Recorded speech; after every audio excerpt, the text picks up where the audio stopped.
Afinal, o que significa a autonomia do Banco Central? Em sua visão libertária, sua fonte de informações descentralizadas e distribuídas deve ser votada hoje, dia 10 de fevereiro de 2021, e tudo indica será aprovada a autonomia do Banco Central, fundindo-se as propostas 19 e 112 de 2019 que estão para votação na Câmara. Mas esse assunto não é unânime. Muita gente concorda, outros discordam, um terceiro grupo acha irrelevante. Fato é que essa discussão existe no Brasil há muito tempo e nunca conseguiu se avançar com isso, seja para aprovar tal autonomia, seja para descartar essa ideia e deixar isso para lá de uma vez. Existem argumentos para os dois lados, como é tradicional em política. A maior parte dos argumentos é completamente empulhação sem nenhuma lógica, como também é tradicional em política. O pessoal que é a favor diz que isso vai deixar o Banco Central mais independente e mais previsível, trazendo mais estabilidade financeira e mais investimentos para o país. É só comparar países que têm bancos centrais autônomos com aqueles que não têm.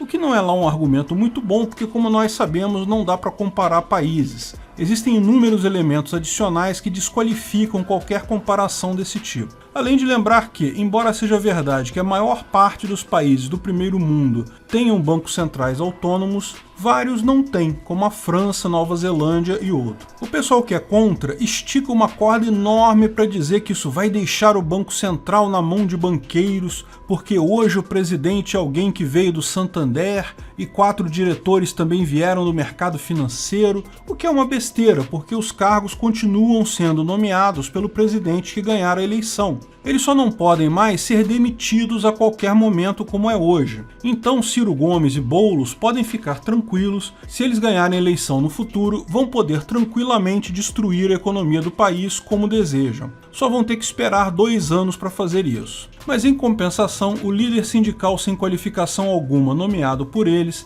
também vai ficar mais 2 anos fazendo M depois que eles saírem do governo. Eu e a maior parte dos libertários fazemos parte do time que acha que vai fazer muito pouca diferença isso. Mas eu ressalto que a pouca diferença que vai fazer é sim positiva.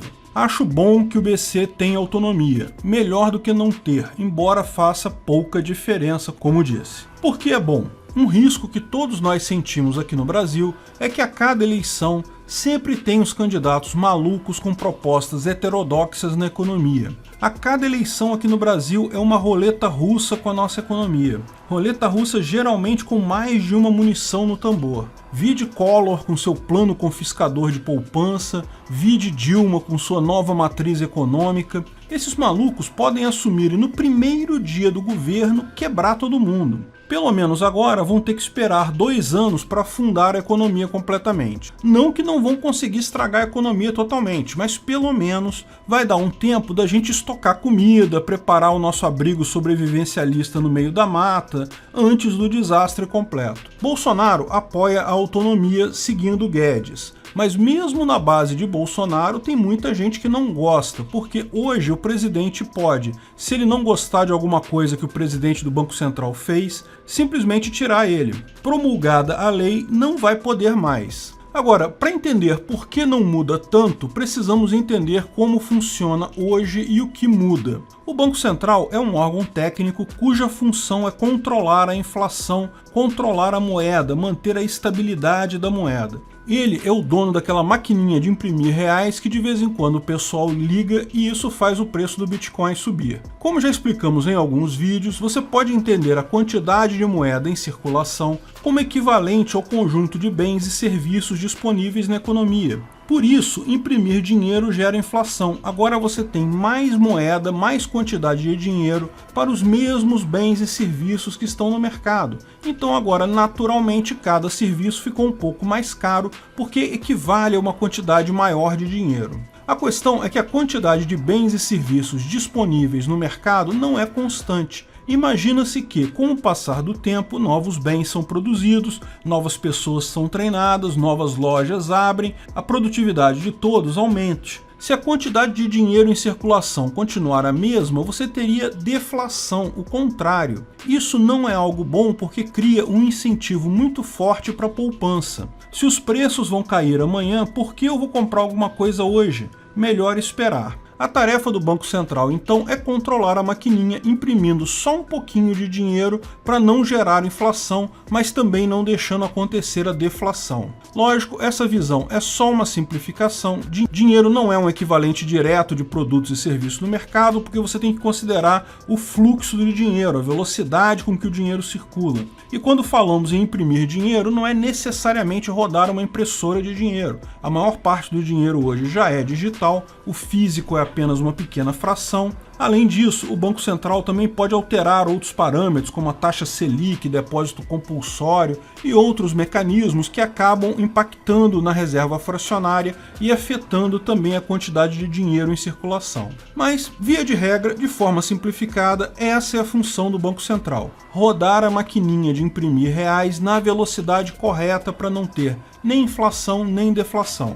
Na verdade, seguindo as ideias keynesianas, um pouco de inflação é bom. Daí que você ouve falar que tem uma meta de inflação, que hoje é 4% e coisa e tal. A ideia é não deixar essa meta explodir, a ideia é não deixar a inflação explodir muito acima da meta, como já explodiu tantas vezes no passado, mas também não deixar cair abaixo disso. Portanto, o Banco Central é entendido como um corpo técnico. Sua função, em tese, independe do governo, das políticas e tudo mais. Só que isso, no final das contas, é impossível. Existe uma tentação muito grande para o governo para ele imprimir mais dinheiro. Afinal, ele é diretamente beneficiado por isso, pois recebe esse dinheiro primeiro, antes do resto da sociedade. Por isso, os socialistas, os partidos de esquerda, tipicamente não gostam de autonomia do Banco Central. Geralmente, ideais socialistas envolvem gastar dinheiro de forma descontrolada em planos malucos que resultam sempre na elite política do país super rica e o resto da sociedade na pobreza completa.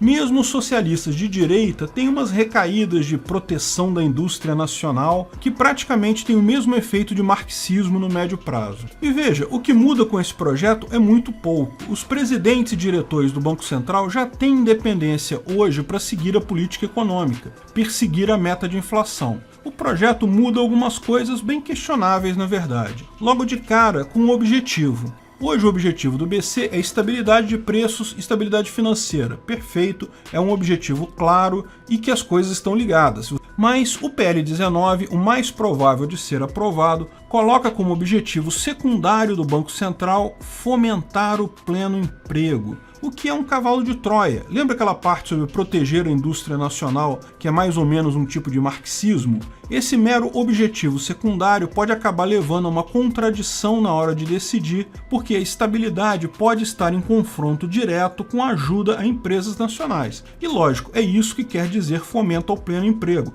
Eles só não escrevem ajudar a indústria nacional porque ficaria feio na lei. No mais, os cargos todos continuam sendo indicados pelo presidente e aprovados pelo Senado, como já é hoje. Apenas não podem ser mais retirados antes do fim do mandato desses. Propositalmente, os mandatos dos diretores e presidentes do BC cobrem mais de um mandato presidencial, para o presidente novo ter que esperar um pouco antes de colocar alguém diferente no lugar e fazer aquela M tradicional na política. Lógico, o presidente e os diretores não podem ser demitidos, a menos em algumas situações lá na lei, pedido de demissão, condenação judicial e etc.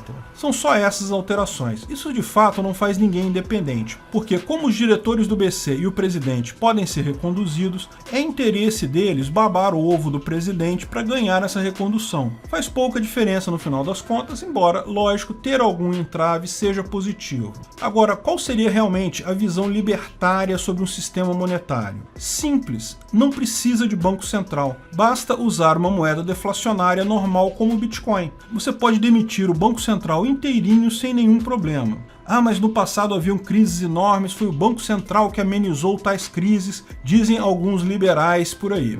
Sim, haviam crises porque a condução da moeda era feita pelo governo. Ou seja, a mesma besteira que o Banco Central faz hoje era feita pelos políticos. Sem dúvida alguma, era muito mais suscetível a políticos fazerem besteira. O Banco Central trouxe sim mais estabilidade porque, pelo menos num primeiro momento, são critérios técnicos. Mas o BC continua sendo parte do governo, então continua sendo política, as crises continuam acontecendo. Além disso, o objetivo do Banco Central continua sendo pouca inflação. como se isso fosse uma coisa boa. Não é. O Banco Central continua tendo critério político porque essa pouca inflação é boa, porque é boa para o governo. O ideal é deflação mesmo. Quantas vezes você já não ouviu a frase de que o brasileiro poupa pouco? Lógico, o brasileiro não é otário, com inflação mesmo de 4% ao mês, melhor torrar a grana toda em cerveja mesmo, porque você não vai ter mesmo um investimento que pague mais do que isso daqui a um mês. Deflação é positivo para a sociedade, incentiva de fato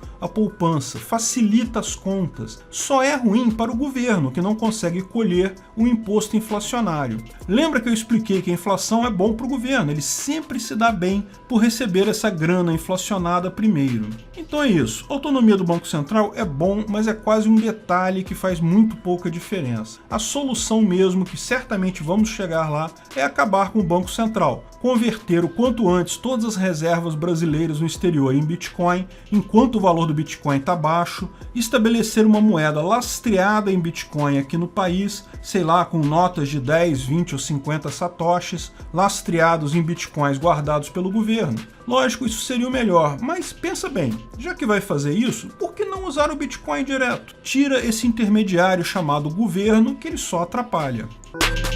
Obrigado pela audiência. Esse artigo foi sugerido por Billy Viana e Junior Becker, escrito e narrado por Peter Turguniev. Esse vídeo foi um oferecimento de armataweb.com, cloud e serviços de data center, 100% de compromisso com a satisfação e privacidade dos clientes. Aceitamos Bitcoin. Veja o link na descrição do vídeo. Se você gostou desse vídeo, clique no like e compartilhe ele em suas redes sociais. Se inscreva no canal para nos ajudar, clicando no botão vermelho abaixo. Se quiser ser avisado de novos vídeos, clique no sininho ao lado. Saiba mais sobre o nosso projeto no site visãolibertaria.com. Lá você pode sugerir novos artigos, escrever artigos, patrocinar e muito mais. Confira visãolibertaria.com. Até a próxima!